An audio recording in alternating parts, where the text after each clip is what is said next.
Today's review will be Goodbye to Berlin, which is in Christopher Isherwood's Berlin Stories.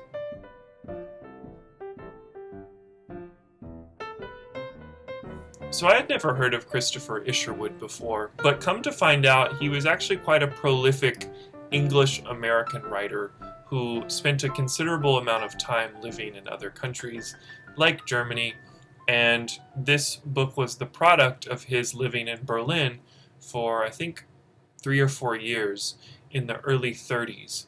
I found Isherwood's writing style both sophisticated and down-to-earth. His sentences are quite varied, but his ideas, I found, contained beautiful metaphors that offered kind of a really elegant perspective of things. Goodbye to Berlin is basically Isherwood's diary of his time in Berlin in the early 30s, and he does embellish some of the events that happened to him for the sake of creating something literary. But these character-based stories really sparkle for me. There's this character, Sally Bowles, who became the subject of the musical Cabaret. There's this character, Fraulein Schroeder, who's Isherwood's superintendent or his landlord. And then there's this family, the Landauers, who are a Jewish family that he befriends. And the reader knows what the fate is of this family during the rise of the Nazis during the 30s.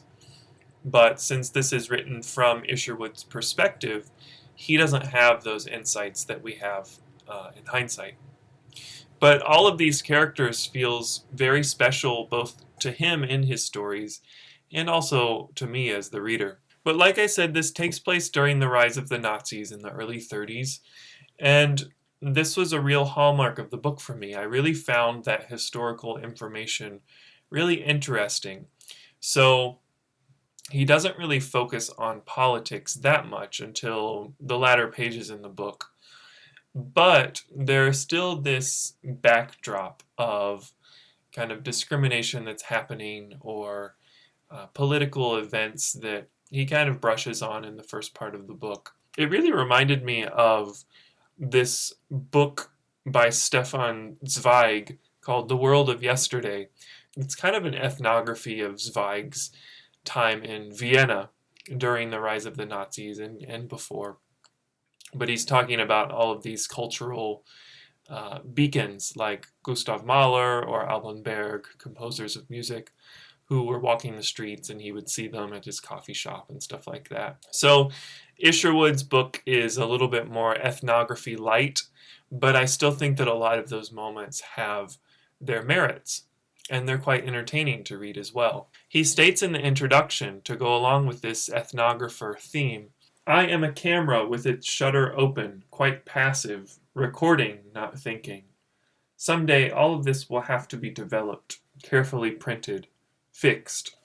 I found that introduction to this narrator to be somewhat reminiscent of The Great Gatsby, of Nick Carraway in The Great Gatsby, who says at the beginning that he tries to be objective and that he likes approaching things without too much of his own opinions in mind. He likes to observe.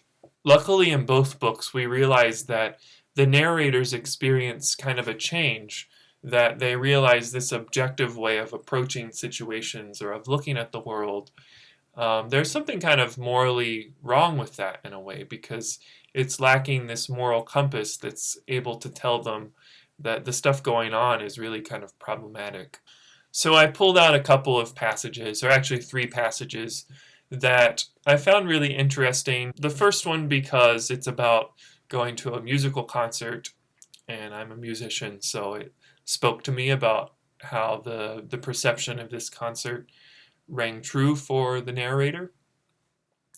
And then the second 2 examples are more historical examples of things that were going wrong in society that he's accounting for in his diaries. Natalia got tickets for a concert of Mozart concertos. The evening was not a success. The severe Corinthian hall was chilly, and my eyes were uncomfortably dazzled by the classic brilliance of the electric lights. The shiny wooden chairs were austerely hard. The audience plainly regarded the concert as a religious ceremony. Their taut, devotional enthusiasm oppressed me like a headache. I couldn't for a moment lose consciousness of all those blind, half-frowning, listening heads, and despite Mozart, I couldn't help feeling what an extraordinary way this is of spending an evening.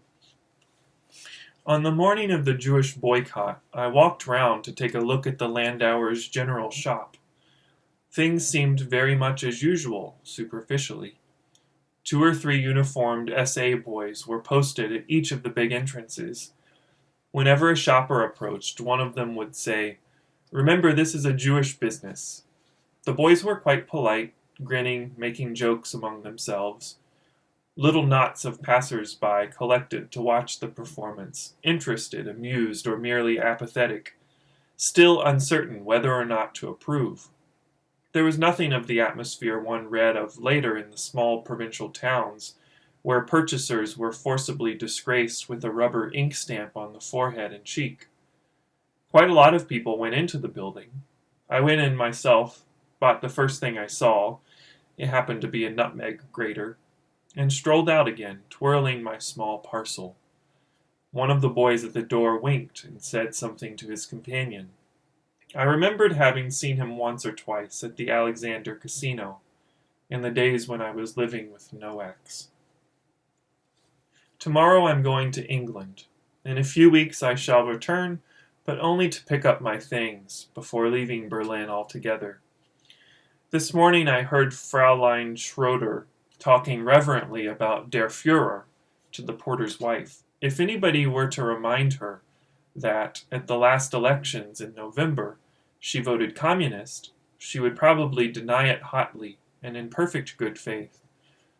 She's merely acclimating herself in accordance with the natural law, like an animal which changes its coat for winter. Thousands of people like Fraulein Schroeder are acclimating themselves. After all, whatever government is in power, they are doomed to live in this town. I catch sight of my face in the mirror of a shop, and am shocked to see that I am smiling. You can't help smiling in such beautiful weather. The trams are going up and down the Kleiststrasse, as usual. They and the people on the pavement, and the tea-cozy dome of the Nollendorfplatz station have an air of curious familiarity, of striking resemblance to something one remembers as normal and pleasant in the past, like a very good photograph. No, even now altogether, I can't believe that any of this has really happened. I really, really love both of these novels, which they're both published in this book by New Directions. I really wanted to read more of Christopher Isherwood after reading this book, and I can't wait to get to more notable books that he wrote, such as A Single Man, which became a movie. I learned that after I read this. But I really highly recommend this writer because I think he's been somewhat forgotten, though he's so important and writes so vibrantly about place and about people. You can tell that he's writing for the love of writing rather than for political reasons or because he thinks something is about to happen or even because he thinks that he can make money off of his diaries. These are things that seem very spontaneous and have a bit of craft to them as well.